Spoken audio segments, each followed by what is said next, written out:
Voyager, ce n'est pas aller loin, c'est apprendre à regarder autrement.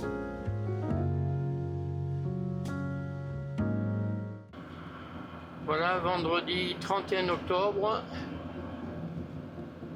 nous quittons Oviedo. On a fait une belle visite hier du centre historique. La cathédrale est assez belle, on a vu mieux, mais elle est quand même très très belle. Il y a de belles reliques. Et là, on va direction Rijon. Dijon écrit dans la langue courante, mais on dit Rijon parce que c'est la Rota. Voilà, comme on a pris les petites routes de Rijon pour venir ici à Oviedo, pour gagner du temps pour repartir, on prend l'autoroute gratis là. On va y être en une demi-heure. Et puis on va voir ce que l'on fait une fois qu'on sera là-bas. Et de Rijon, on va continuer de longer la côte, avec la Syrie, des belles falaises et autres. Je pense qu'il y aura de beaux spots photos à ne pas manquer. Voilà, mais c'est pas évident, avec le camping-car, c'est pas comme quand on avait le 4x4 avec la tente de toit, où on pouvait accéder partout. Aviles, l'arrivée d'un architecte visionnaire brésilien et d'un immense complexe blanc. Bienvenue à Aviles, où l'avenir a pris la forme du Centre culturel international Oscar Niemeyer. Approchons. L'ensemble est un dialogue de volume pur. La coupole blanche, immense et basse, sont flottées au-dessus du sol.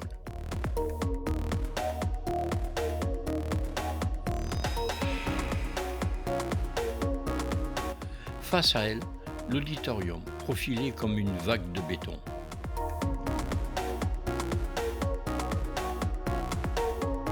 Et dominant le tout, la tour Mirador, un phare pour la culture. Et dans cet écrin de blanc, une explosion de noir, de blanc et de passion pure. L'exposition de Colita, la photographe rebelle de la gauche divine barcelonaise, saisit le mythe Carmen Amaya. Ici, pas de couleur, juste la rage du grain, le contraste brutal, la lumière qui sculpte les muscles tendus.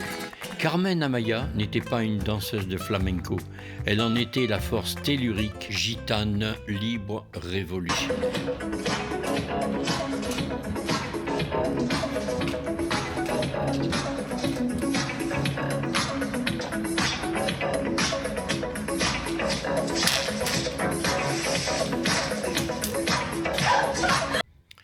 Après la tempête du corps, le recueillement de l'âme.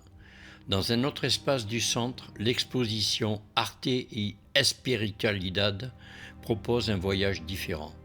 Ici, la spiritualité n'est pas une affaire de dogme, mais de recherche intérieure. Des artistes contemporains explorent, par la matière, la forme et le symbole, notre lien à l'invisible, au transcendant, au silence. Dans le ventre blanc et futuriste du Niemeyer, ses œuvres rappellent que la quête de sens est le premier moteur de la création.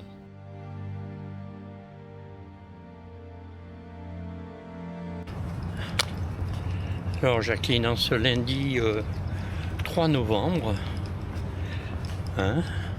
après quelques jours de repos compte tenu de ta... Deux jours. Deux jours de repos, mais j'ai dit quelques, donc 2 c'est quelques. Ouais, plus que 1, c'est sûr. Voilà. Et compte tenu de ce repos, parce que tu avais ta déchirure musculaire au mollet, là, ou voilà. On ne sait trop quoi. Ouais. Voilà, comment tu te sens ce matin? C'est limite. C'est limite? Ouais. Alors là, on va aller visiter après. Là, on passe par l'esplanade du centre Niemeyer, qu'on avait visité avant de faire ces quelques jours de repos là. 2 jours, excusez-moi, c'est pas quelques, c'est 2 jours. On va aller visiter la ville d'Aviles. Voilà. Et puis après, donc on s'est regaré au parking du centre Niemeyer. Et après, on va aller continuer sur la côte. Et là, on va attaquer la belle côte rocheuse avec plein de spots photos. Je devrais pouvoir m'éclater si on arrive à aller se garer avec le camping-car. Le centre Niemeyer n'est pas une ville isolée. Il est relié par une longue passerelle blanche au cœur médiéval de la ville, à ses rues à arcades, à ses tavernes où résonne l'asturien. On sort d'une exposition sur la spiritualité abstraite pour aller déguster un culin de cidre dans un bar centenaire. On quitte les courbes de béton pour les pierres millénaires de l'église de Soubago. Avilés n'a pas choisi entre son passé et son avenir, elle les a soudés. Avilés est une ville qui a osé parier sur la beauté et la culture comme moteur de changement. Et ce pari, aujourd'hui, est un succès vibrant, blanc et lumineux. Soit disant que c'est la Calier est réputée.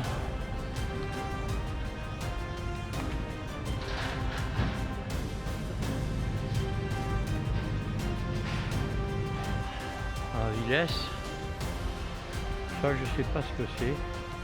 Meubles. Des balcons qui sont... Alors maintenant on attaque la Calier Galliana. Voilà.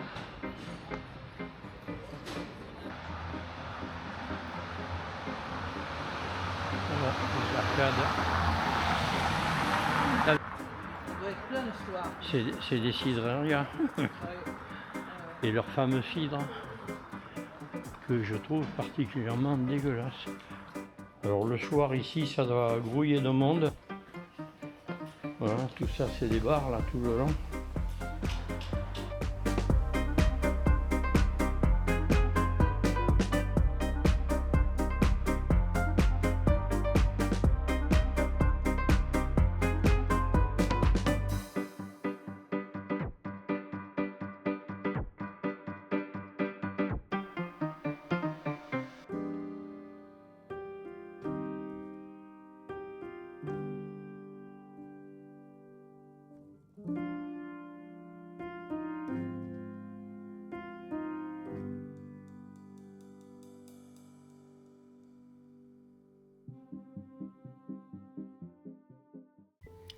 La plage de Tchago, la crique secrète.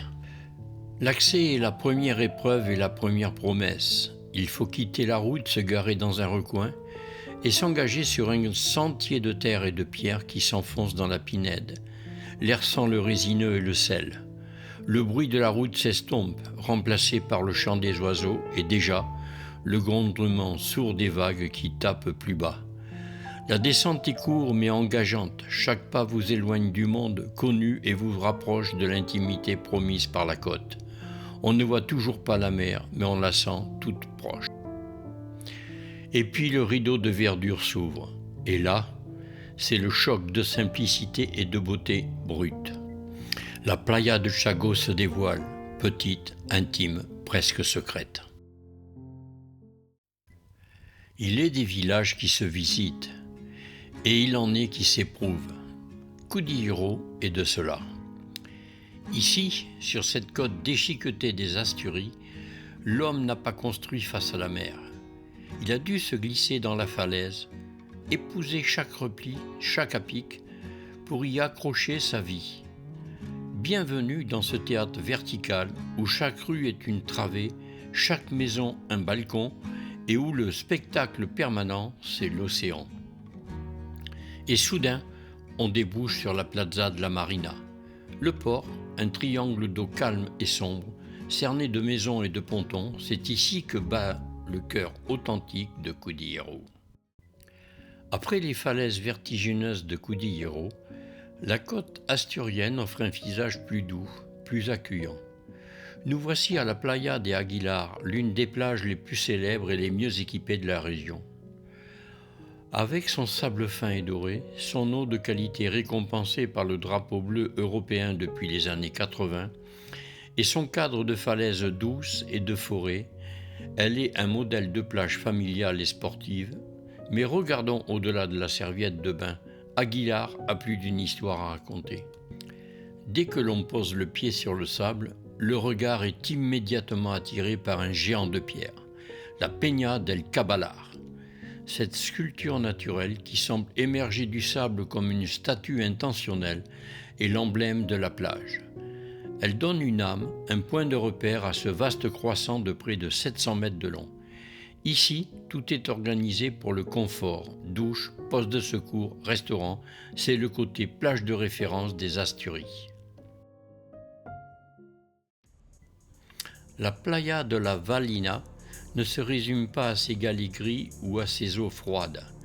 Elle a une âme, et cette âme a une forme, celle d'une immense arche de pierre, un rocher percé comme une porte monumentale dressée face à l'infini de l'Atlantique. Bienvenue dans la cathédrale naturelle de la Valina. Pour atteindre un symbole, il faut un pèlerinage. Celui de la Valina est physique et exigeant. Une descente abrupte de plus de 150 mètres de dénivelé, un sentier qui serpente à flanc de falaise.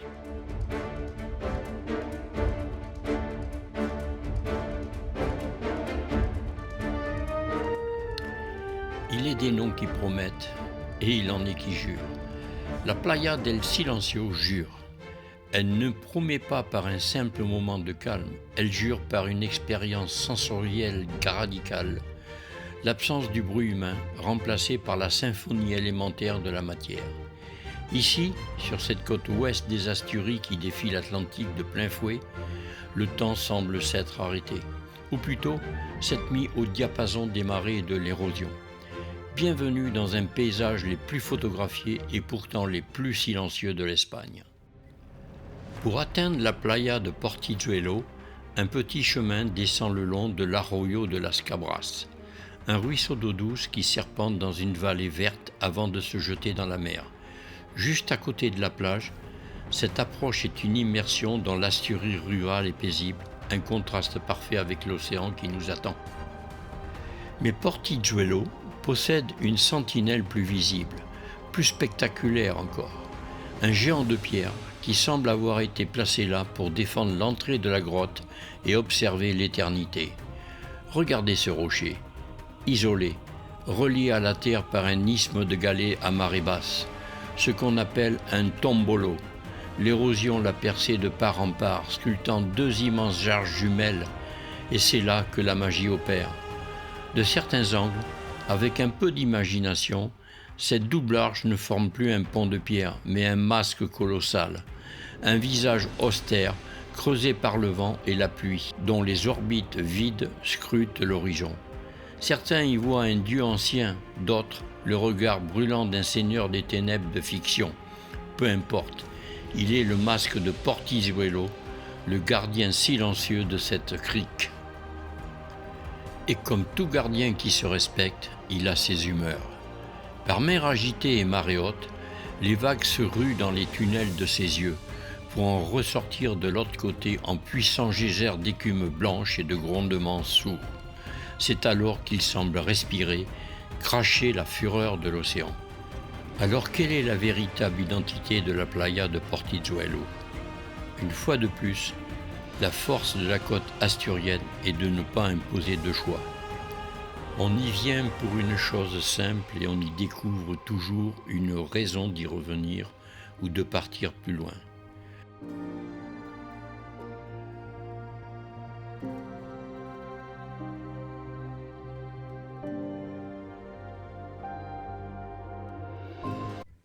À l'extrême ouest des Asturies, là où la côte se redresse pour affronter les vents du golfe de Gascogne, une ville se dresse comme un défi face à l'océan. Tapia de Casariego. Tapia n'est pas une ville de carte postale, c'est un bastion, un balcon vivant et vibrant sur l'Atlantique, qui a su garder son caractère face aux éléments du temps. Le cœur de Tapia bat derrière une ceinture de pierres solides. Ces remparts construits au XVIe et XVIIe siècle pour se protéger des pirates et des contrebandiers sont parmi les mieux conservés des Asturies. Se promener sur le Paseo de Ronda, c'est marcher dans les pas des guetteurs. D'un côté, les toits de la ville, de l'autre, l'abîme bleu. Ces murs ne racontent pas la peur, mais la résilience. Ils disent qu'ici, on s'est battu pour exister, pour protéger un mode de vie tourné vers la mer. Passer les vieilles portes, c'est pénétrer dans un autre temps, un temps où la frontière entre la terre et l'océan devait être physiquement marquée. Alors, qu'est-ce que Tapia de Casariego ? Est-ce une ville forteresse tournée vers son passé défensif ? Est-ce un port de pêche actif au caractère bien trempé ? Est-ce une station balnéaire agréable ou un terre de mélange culturel ? Une fois de plus, la réponse est tout cela à la fois. Tapia est un bastion, mais vivant. C'est une ville qui regarde l'océan sans cilier, qui a digéré les affluences de sa voisine, galicienne, pour en faire une force, et qui vous accueille sans phare, avec l'authenticité rude et chaleureuse de celles qui savent d'où elles viennent. Tapia ne s'offre pas, elle se partage, à vous de franchir la porte.